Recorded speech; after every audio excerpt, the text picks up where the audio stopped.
सर्वांना सस्नेह जय जिजाऊ। आपल्याला माहीतच आहे की आजकाल बऱ्याच ठिकाणी बलिदान मास चालू आहे। शंभूराजांच्या बलिदानाप्रित्यर्थ हा मास पाळला जातो।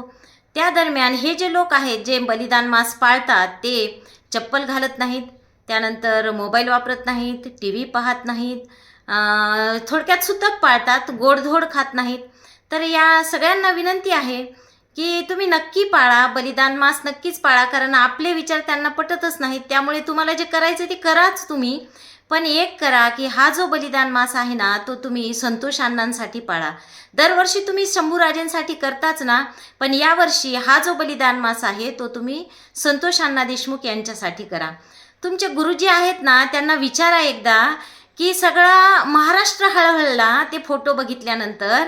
संतोष अण्णांचे जे फोटो आहेत ते व्हायरल झाले आणि संपूर्ण महाराष्ट्र हळहळला, पण तुमचे गुरुजी अजून त्यावर एक शब्दही बोलले नाहीत।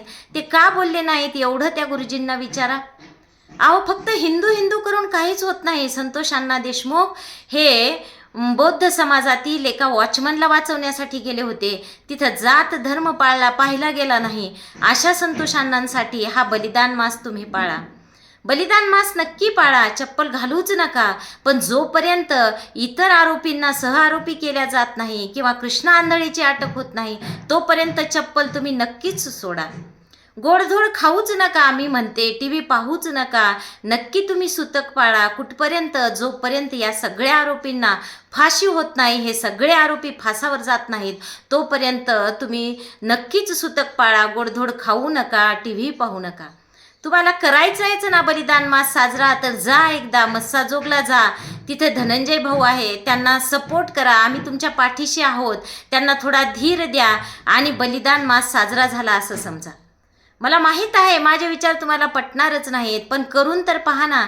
एक माणूस आज विनाकारण ज्या क्रूरतेने शंभूराजेंना संपवलेलं आहे त्याच क्रूरतेने संतोष अण्णा देशमुख यांची सुद्धा हत्या झालेली आहे। मग त्या संतोष अण्णा देशमुखांसाठी एक वेळ का होत नाही हा यावर्षीचा जो बलिदान मास आहे तो तुम्ही नक्की पाळा। आणि का कुणास ठाऊक राहून राहून पुन्हा एका गोष्टीचं वाईट वाटतं की आमच्या गावात हे कधीच होत नव्हतं हो, पण शिंदखेड राजात जर बलिदान मास साजरा होत असेल तर यापेक्षा वाईट गोष्ट कुठलीच नाही। खरोखरच ही गोष्ट चिंतन करण्यासारखी आहे आणि अतिशय दुर्दैवी आहे। या ठिकाणी थांबूयात। धन्यवाद।